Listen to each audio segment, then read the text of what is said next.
គេនៅក្នុងបន្ទប់ឲ្យតែបិទភ្នែកមិនទាន់ដឹងតែមកសង្កត់ហើយ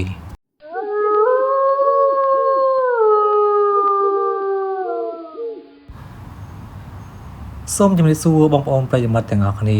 សូមស្វាគមន៍មកកាន់ Channel រាត្រីខ្មៅងងឹតរឿងនេះដែរខ្ញុំទទួលបានមកពីបងប្រុសហុងដែលគាត់បានជួបហេតុការណ៍នេះផ្ទាល់កំឡុងពេលដែលគាត់ជានិស្សិតសិក្សានៅសាកលវិទ្យាល័យមួយនៅឯក្រុងភ្នំពេញតើរឿងនេះមានដំណើរដើមតងយ៉ាងដូចម៉េចខ្លះសូមស្ដាប់ដោយបងប្រុសហុងរៀបរាប់ដូចតទៅ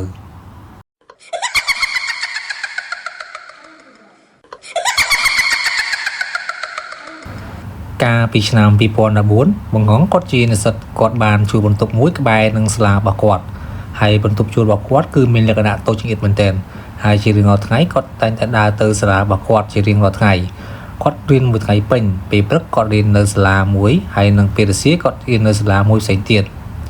គាត់បានប្រាប់ថានៅថ្ងៃចូលនៅបន្ទប់ជួលគាត់ដំបូងបងហុងគាត់បានបោសសម្អាតបន្ទប់របស់គាត់ដើម្បីយកអីវ៉ាន់ចូលមករស់នៅគាត់បានជូតបន្ទប់បោសសម្អាតឡើងស្អាតនៅពេលដែលគាត់បានរើក្រដាសសាមីមួយដុំគាត់បានរើឃើញរូបថតមនុស្សស្រីដែលដាក់ក្នុងសាមីនឹងតែគាត់មិនចាប់អារម្មណ៍អីទេហើយរូបថតនឹងក៏គាត់មិនយកទៅបោះចោលណាដែរគាត់បានគិតថាថ្ងៃមួយម្ចាស់នៅក្នុងបន្ទប់ជួលនេះកាលពីមុននឹងអាចមកយករូបថតនេះផ្លេចយកទៅវិញបន្ទាប់ពីចូលរស់នៅក្នុងបន្ទប់ជួលរយៈពេល1អាទិត្យគឺមិនមានអ្វីកើតឡើងទេតែបន្ទាប់ពីរស់នៅបានប្រហែលជាកន្លះខែបងហុងតែងតែគេមិនបានទេឲ្យតែបិទភ្នែកមិនទាន់ដឹងតែមានអ្វីដូចមកសង្កត់ពីលើតែបងហុងគាត់មិនបានចាប់អារម្មណ៍ទេគាត់បានគិតថាប្រហែលជាគាត់ហត់នឹងការសិក្សាច្រើនតែបណ្ដាមកពីការគិតច្រើនជាមួយនឹងការងាររបស់សាលាដ៏ច្រើននៅលោកអស់ពីមួយថ្ងៃទៅមួយថ្ងៃគាត់តែងតែគេមិនបានស្កាប់ទេឲ្យតែបិទភ្នែកបន្តិចដឹងតែមានអ្វីមកសង្កត់ហើយនៅថ្ងៃមួយគាត់បានទៅមន្ទីរពេទ្យដើម្បីពិនិត្យសុខភាពតែលទ្ធផលនៃការពិនិត្យសុខភាពគឺល្អធម្មតាមិនមានអ្វីកើតឡើងទេប៉ុន្តែថ្ងៃមួយនៅពេលគាត់មកពីកម្មវិធីមួយរបស់មិត្តភ័ក្តិនៅម៉ោងប្រហែល11យប់គាត់បានយកម៉ូតូទៅផ្ញើនឹងកន្លែងផ្ញើម៉ូតូ24ម៉ោងដែលជាប់នឹងផ្ទះជួលរបស់គាត់ដោយសារតែបន្ទប់ជួលរបស់គាត់នៅជាន់ទី2គាត់បានផ្ញើម៉ូតូដាក់ខែនៅកន្លែងហ្នឹងនៅពេលគាត់យកម៉ូតូទៅទុករួចរាល់ហើយគាត់បានឡើងមកបន្ទប់ជួលរបស់គាត់នៅពេលដែលគាត់ឡើងនៅតាមកម្មចនាគាត់បានក្លែកភ្នែកទៅមើលនឹងបន្ទប់ជួលរបស់គាត់សត្វតែពេលនោះគាត់បានឃើញមនុស្សស្រីម្នាក់ពាក់ឈុតសកំពុងឈរបែរក្នុងដាក់គាត់តែនៅពេលគាត់ឡើងមកដល់បន្ទប់ជួលរបស់គាត់គឺគាត់មិនបានឃើញមនុស្សស្រីនោះទេគាត់ឆ្ងល់ថានៅជាន់នេះគ្មានមនុស្សស្រីរស់នៅទេមានតែប្រុសតែគាត់បានគិតថាប្រហែលជាមានបងប្អូនឬសង្សាររបស់អ្នកនៅម្ដុំហ្នឹងមកលេងហើយ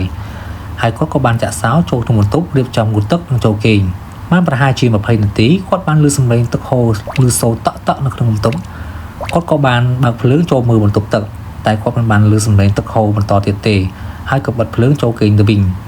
បន្ទាប់ពីចូលគេងមួយផ្លែតគាត់សត្វតែឮសំឡេងមនុស្សដាក់អូសជើងសំឡេងខ្លាំងនៅមុខបន្ទប់ជួលរបស់គាត់ដោយសារតែសំឡេងរំខានខ្លាំងពេកគាត់ក៏ទ្រាំមិនបានក៏បើកទ្វារចេញមកក្រៅមើលតែគាត់មិនបានឃើញអ្វីទាំងអស់គឺនៅបរិវេណជុំវិញគឺមានភាពឆ្ងាត់ស្រងំដោយសារស្ថានភាពបែបនេះគាត់ក៏ចាប់ផ្ដើមខ្លាចហើយគាត់ក៏ចូលក្នុងបន្ទប់បិទភ្លើងគ្រុំភួយឡើងចិត្តក៏គេងទៅស្អែកព្រឹកឡើងបងហុងគាត់ក៏បានរៀបចំទៅសាលាធម្មតាបន្ទាប់ពីគាត់ចេញពីរៀនពេលល្ងាចគាត់បានទៅទិញម្ហូបហើយដាំបាយហូបធម្មតាតែគណៈពេលគាត់កំពុងតែហូបបាយគាត់បានធំក្លិនផ្សែងធូបពេញបន្ទប់ទាំងដែលថ្ងៃហ្នឹងមិនមែនជាថ្ងៃសិលគាត់ក៏គិតថាប្រហែលជាអ្នកចូលបន្ទប់សែនអ្វីហើយបន្ទាប់ពីហូបបាយងូតទឹករួចគាត់ក៏ចូលគេងនៅពេលចូលដល់ព្រឹកណាយប់ប្រហែលជាម៉ោង1ស្រាប់តែមានអ្វីមកសង្កត់ទៀតធ្វើឲ្យពិបាកដកដង្ហើម